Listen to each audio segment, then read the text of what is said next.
Engineer झाली, झाली मुलगी डॉक्टर, सांगना मुली कोणामुळे झाली तू कलेक्टर.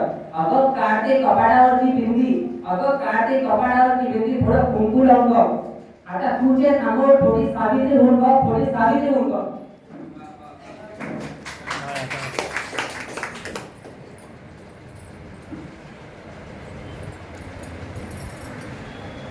माझ्या कवितेचे शीर्षक आहे मुलींची पहिली शाळा. महात्मा ज्योतिबा फुले आणि सावित्रीबाई फुले यांच्याकडे जितके लिहिले तितके कमी आहे, कारण प्रत्येक समाज त्या महामानवाचा ऋणी आहे.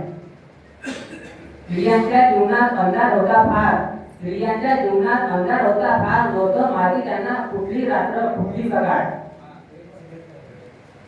12व्या-13व्या वर्षी मुलींचं लग्न व्हायचं, 12व्या-13व्या वर्षी मुलींचं लग्न व्हायचं, नवरा गेला की त्यांनी सुद्धा सती जायचं. हे होती तेव्हाची प्रथा, खरंच मुलींची खूप वाईट होती प्रथा.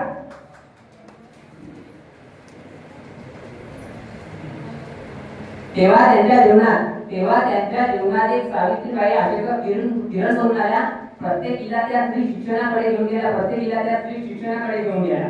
कधी त्यांच्यावर दगड पडायचा तर कधी पडायचा त्यांच्यावर क्षण, कधी त्यांच्यावर दगड पडायचा तर कधी पडायचा त्यांच्यावर सण. इतकं सारं होऊ नाही, खचलं नाही कधी त्यांचं मन.